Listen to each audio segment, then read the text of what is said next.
This is Abe Friedtanzer from Awards Buzz. Very excited to be speaking with Daniel Dae Kim about Butterfly. How are you today? Good, Abe. Your the name of your outlet is very optimistic and aspirational. May we all have I awards like buzz. That's great. No, absolutely. And we have a special question for you at the end too. So I'm glad that you flagged that. It's been great watching you in a number of series, over the years. Do you feel like this role is a departure for you, or it's the kind of character people have come to expect you to play?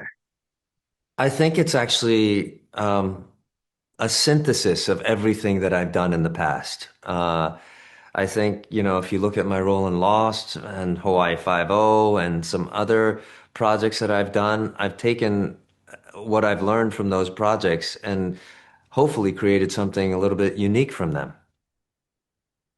Yeah, I think definitely. What would you say that you have learned most that was best to prepare you for the show? Where do I start? The lessons have been so numerous. Uh, one, work with good people who are talented actors.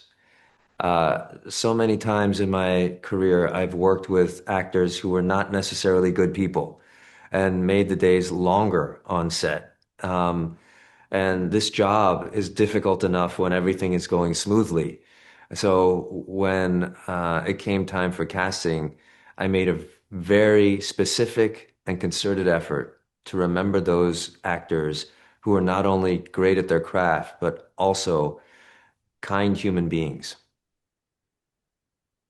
Uh, I think in terms of good people, that's a good segue into David because he's done things he might not say are good things, but he does seem like a good person. Do you think that's an appropriate assessment?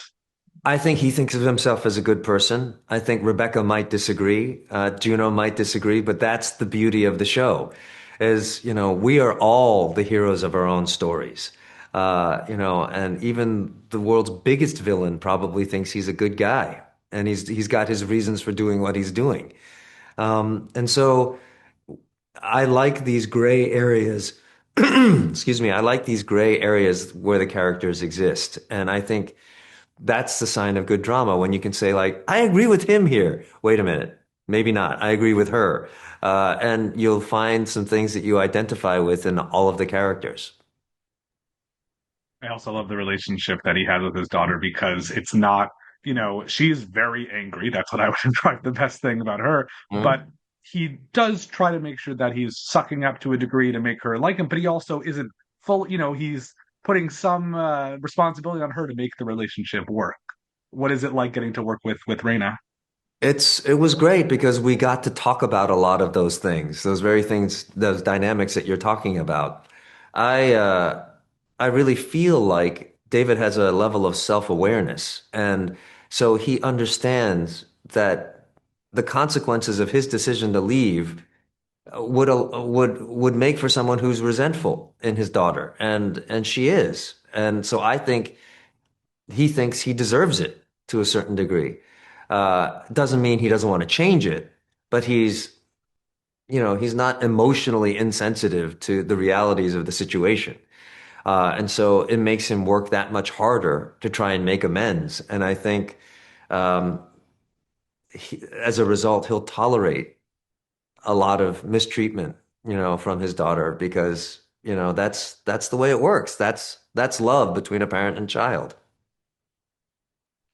Well, talking about your past roles, Lost and Hawaii Five-O and other shows are definitely engaging, but I feel like this is the most, moment by moment action packed show. What is it like just getting to be so physically involved in that? It's fun. I've always liked doing action. I've done it from the beginning of my career, and I feel like action activates me as an actor to kind of be present and grounded in the rest of my scene work. So I really, really enjoy it, and the fact that I can do it. And the insurance companies will let me do it. Will is a real positive, and so I'll do action for as long as I can. I imagine once audiences finish the season, they'll be excited to see more. Is there already a roadmap for season two and beyond, or are you waiting until people see the show and all that?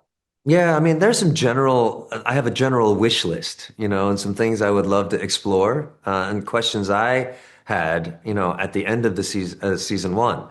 So, so some general things, but we need to get to a season two first, and hopefully we get there. Knock wood. I always like to ask with shows that are, premiering all at once, is this something you'd recommend people binge in one sitting or one day, or is it better to spread it out? It's a good question. I'm of two minds of that because I feel like there's something special about anticipating a show that you love coming out on a particular night. And I kind of miss the days of water cooler talk about it, about did you see that episode last night? And then having it be like a communal bonding thing. But at the same time, when I'm a big fan of the show, I want to kind of consume it in chunks, if not the whole thing. So I get both, I just hope that however you view Butterfly, that it stays with you and it's worth talking about after you finish. Well, on the note of what's worth talking about, this is, as you pointed out, awards buzz. And so we always like to know, while we hope your project has awards buzz, what are you watching? What have you seen recently that's really stuck with you, you think deserves awards buzz?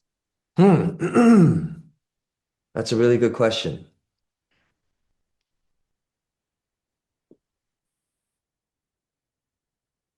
It's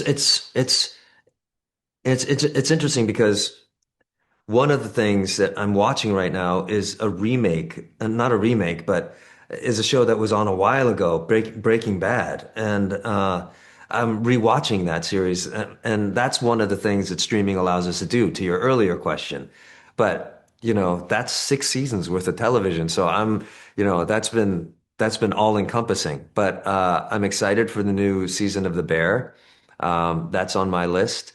I'm excited for the new season of Hard Knocks, the NFL show, the behind the scenes. I'm a big football fan.